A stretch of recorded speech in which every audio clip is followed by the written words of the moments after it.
H A ಎಲ್ಗೊಂದು ಇಷ್ಟು ದೊಡ್ಡ ಪ್ರಮಾಣದಲ್ಲಿ ಅದು ತುಮಕೂರಿನಲ್ಲಿರ್ಬೋದು ಮತ್ತು ಬೆಂಗಳೂರಿನಲ್ಲಿರ್ಬೋದು, it has got huge establishment.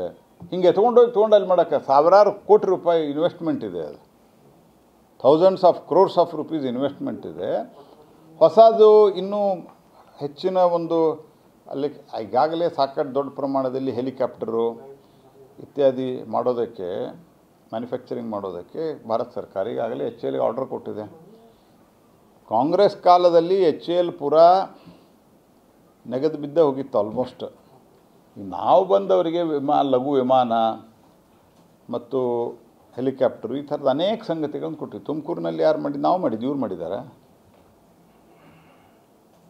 ಅಂದರೆ ಅವರು ಮತ್ತು ಬಾಯಿ ಬಂದಂಗೆ ಮಾತಾಡ್ತಾರೆ ಅವರು. ಸಿದ್ದರಾಮಯ್ಯನವ್ರಿಗೆ ಏನಾಗಿದೆ ಅಂತಂದ್ರೆ ಮಾಧ್ಯಮದವ್ರಿಗೂ ದಬಾಯಿಸ್ತಾರೆ ಅವರು. ಯಾರು ಏನಾರು ಪ್ರಶ್ನೆ ಕೇಳಿದರೆ, ಅಲ್ಲಿರೋ ಮಾಧ್ಯಮದವರು ಏನಾದರೂ ಪ್ರಶ್ನೆ ಕೇಳಿದರೆ ಬಾಯಿಗೆ ಬಂದಂಗೆ ದಬಾಯಿಸ್ತಾರೆ.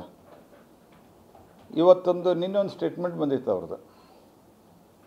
ನೆಹರು ಅವರ ಕಾರಣದಿಂದ ಭಾರತ 4ನೇ ಸ್ಥಿತಿಗೆ ಬಂದದಂತ. ಆಯ್ತು ರೀ ಸಿದ್ದರಾಮಯ್ಯನವರೇ, ನೆಹರು ಅವ್ರ ಕಾರಣದಿಂದ 4ನೇ ಸ್ಥಿತಿಗೆ ಬಂದಿತ್ತಂದ್ರೆ 2006ರಿಂದ 7ರಿಂದ ಶುರುವಾಗಿ ವಾಜಪೇಯಿ ಸರ್ಕಾರ ಹೋಗಿ ನೀವು ಬಂದ ನಂತರ 2014 ತನಕ ಫ್ರೆಜೈಲ್ 5 ಅತ್ಯಂತ ದುರ್ಬಲ 5 ಎಕಾನಮಿ ಅಂತ ಯಾಕಾಗಿತ್ತು? ಫ್ರೆಜೈಲ್ 5 ಫ್ರೆಜೈಲ್ 5 ಎಕಾನಮಿ ಅಂತ ಕರಿತಾಯಿದ್ರು ಭಾರತ. ಯಾಕಾಗಿತ್ತು? ಹೋಗಲಿ, 91ರಲ್ಲಿ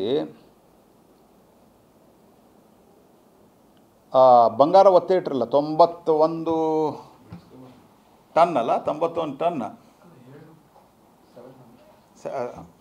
ಫಿಗರ್ ಒಂದು ಸ್ವಲ್ಪ ತೆಗೀರಿ, ಎಷ್ಟು ಅದು ಅಷ್ಟು ಬಂಗಾರ ಇಟ್ಟಿದ್ರಲ್ಲ. ಮತ್ತು ಅವಾಗ ನೆಹರು ಆಳಿ ಹೋಗಿದ್ದೀರ ಅಥವಾ 91ರ ನಂತರ ನೆಹರು ಬಂದಾರಂತ?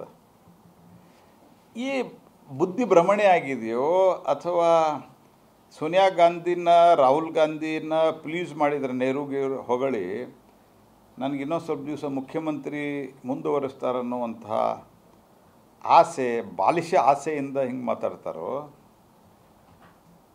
ಫ್ರೆಜೈಲ್ 5 ಅಂತಿದ್ರಿ ಭಾರತದ economy. That was the famous terminology.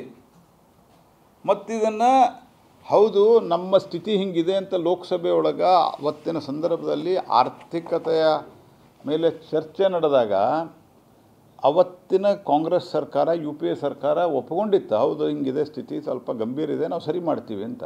ಯಾವಾಗ? 91ರ ಸೋಕಾಲ್ಡ್ ಲಿಬ್ರಲೈಸೇಷನ್ ನಂತರ 2008ರಾಗ ನಾವೇನು ಮಾಡೀವಿ? ಇದ್ದ ಬಂಗಾರ ವಾಪಸ್ ತೊಗೊಂಬಂದಿವಿ. ವಾಪಸ್ ಇವರು ಒತ್ತಿ ಇಟ್ಟದ್ದು ನಾವು ವಾಪಸ್ ತಂದಿದ್ದೀವಿ. ಹಾಂ, ಒಳ್ಳೆ ಕಥೆ ಆಯ್ತು ನಿಮ್ಗೆ. ಆವಾಗ ಕೊಟ್ಟದ್ದು ಈಗ ತಂದದ್ದು ವಾಪಸ್. ನಿಮ್ಮ ಮಾಹಿತಿ ಎಲ್ಲ ಸಂಪೂರ್ಣವಾಗಿ ತಕ್ಕೊಂಡು ಬರ್ರಿ. ಮೊನ್ನೆ ನಾವು ಏನು ಬಿಡಿಸ್ಕೊಂಬಂದಿದ್ದೀವಿ, ಮೊನ್ನೆ 67 ಟನ್ ಗೋಲ್ಡ್ ನಾವು ವಾಪಸ್ ತಂದಿದ್ದೀವಿ.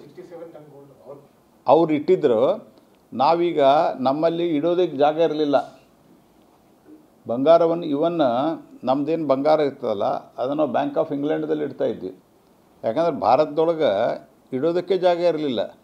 ಈಗ ಬಂಗಾರವನ್ನು ಇಡೋದಕ್ಕೆ ದೇಶದಲ್ಲಿ ದೊಡ್ಡ ಪ್ರಮಾಣದಲ್ಲಿ ನಾವು ಜಾಗನೂ ಕ್ರಿಯೇಟ್ ಮಾಡಿದ್ವಿ. ಹಿಂಗಾಗಿ ನಮ್ಮ ಬಂಗಾರ ಬೇರೆ ಎಲ್ಲೂ ಇಡುವ ಅಗತ್ಯತೆ ಇಲ್ಲ. ಈಗ ಭಾರತದಲ್ಲೇ ಸ್ಟೋರ್ ಮಾಡೋಕ್ಕೆ ಶುರು ಮಾಡಿದ್ದೇವೆ ನಾವು. ಅಷ್ಟೇ ಅಲ್ಲದೆ ಅವರೇನು ಇದು ಇಟ್ಟಿದ್ದಾರಲ್ಲ, ಅಡ ಇಟ್ಟಿದ್ದನ್ನು ನಾವು ಕ್ರಮೇಣವಾಗಿ ಎಲ್ಲವನ್ನೂ ವಾಪಸ್ ತಂದಿದ್ದೀವಿ.